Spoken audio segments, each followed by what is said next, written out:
ETF index mutual funds నేర్చుకుని stock మార్కెట్లో రాణించాలనుకుంటున్నారా? వెంటనే ఈ నెంబర్కి కాల్ చేయండి.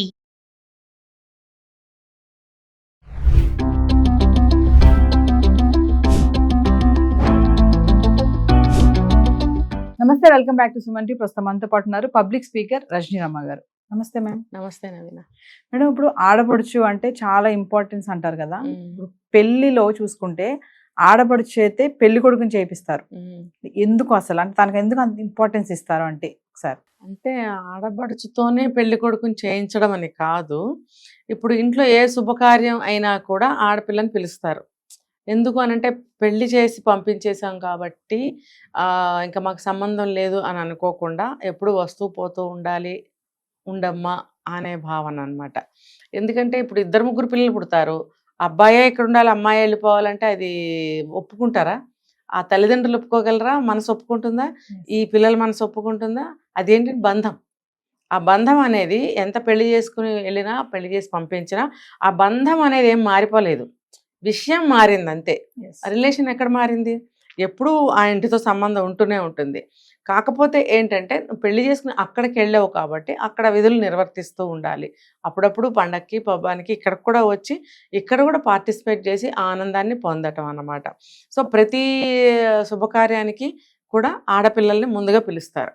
ఎందుకంటే మా ఇంటి లక్ష్మిని అక్కడ ఇచ్చాం కాబట్టి. మా ఇంటి లక్ష్మి అని అంటారు కానీ మీ ఇంటి లక్ష్మి అని అంటారు. పెళ్ళి చేసి పంపిన తర్వాత అయినా సరే వీళ్ళు పుట్టింటి వాళ్ళైతే మా ఇంటి లక్ష్మి అనే చెప్తారు. మళ్ళీ అత్తగారు వాళ్ళు కూడా మా ఇంటి లక్ష్మి అనే చెప్పుకుంటారు. అంటే రెండు పక్కల లక్ష్మిగానే చూస్తారు ఆడపిల్లని. కాబట్టి ఎప్పుడు కూడా ఆ మహాలక్ష్మి మా ఇంటికి రావాలి, మా ఇంట్లో దీపం పెట్టాలి. తర్వాత ఆడపిల్లలు ఎప్పుడైనా పుట్టింటికి వెళ్తే అక్కడ దీపం పెట్టడం అనేది మంచి పద్ధతి.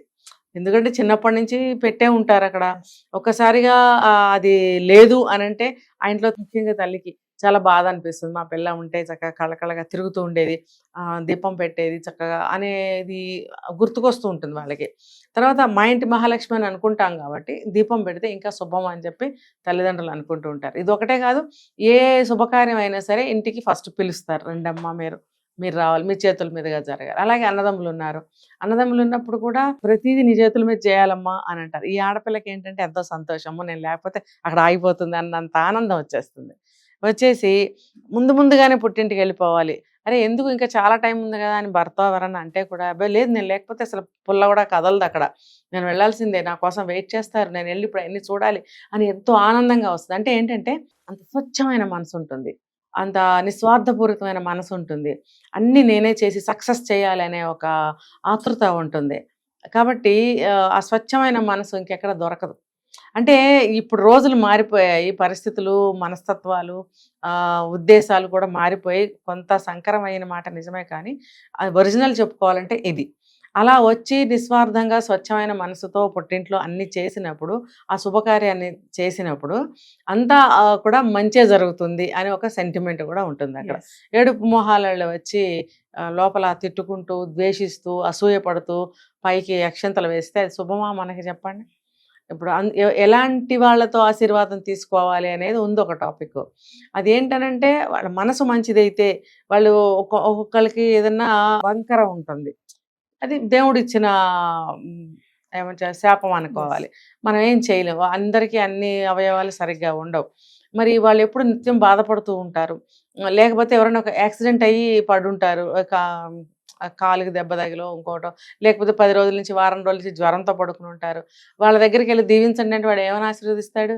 నేను 10 రోజుల నుంచి మంచంలో పడున్నాను, వీళ్ళు ఆనందంగా మంచిగా చేసుకుంటున్నారు, వాళ్ళేమో ఆనందంగా ఉన్నారు, నేనేమో బాధపడుతున్నాను అనే బాధాతప్త హృదయంతో అతను ఆశీర్వదించడం అనేది జరుగుతుంది. అటువంటి ఆశీర్వాదం మనకి శుభకరమా? అంటే ఎట్లాంటి మనసు ఉంటే అలాంటి దీవెన వస్తుంది.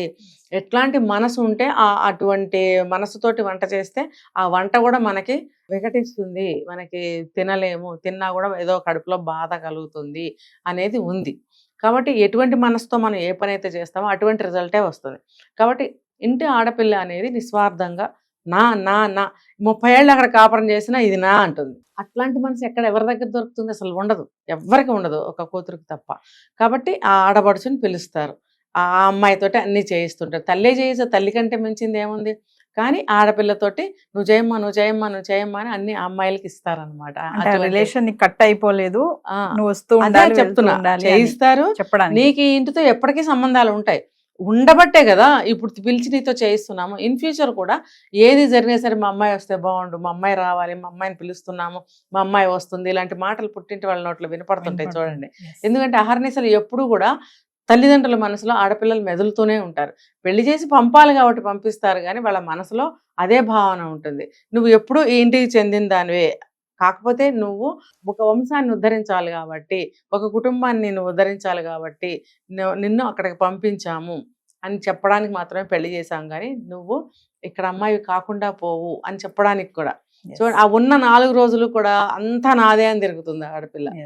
వెళ్ళేటప్పుడు పాతకాలంలో ఏం చేసేవారంటే ఆడపిల్లలకి పెళ్ళైన వదినలు మరదళ్ళు ఉంటారు కదా, వాళ్ళతో పసుపు రాయించి బొట్టు పెట్టించి చక్కగా పసుపు కలిపించి వాళ్ళతో ఏదైనా పెట్టాలనుకుంటే బట్టలు పెట్టించి అన్ని మూటలు సర్ది ఆడపిల్లని పంపించేవారు. ఇప్పుడంతా అంత లేదు, ఎంతో కొంత ఉంది. మరి అది ఆ సాంప్రదాయం ఉండబట్టే, ఆ తల్లిదండ్రులు అనుకోబట్టే ఆడపిల్లల్ని పిలవడం, చేయించడం అనేది జరుగుతుంది. ఎప్పుడు కూడా పుట్టినతో సంబంధాలు తెగిపోయినాయి అనుకోవడానికి లేదు. ఆడపిల్లలే కదా చేస్తున్నారు, చూస్తున్నారు. మగపిల్లలకి కుదిరినా కుదరకపోయినా అమ్మాయిలకు మాత్రం ఎట్టి పరిస్థితుల్లోనూ కష్టకాలంలో కూడా వాళ్ళు రాలేని స్థితిలో కూడా రావాలనే మనసు ఉంటుంది.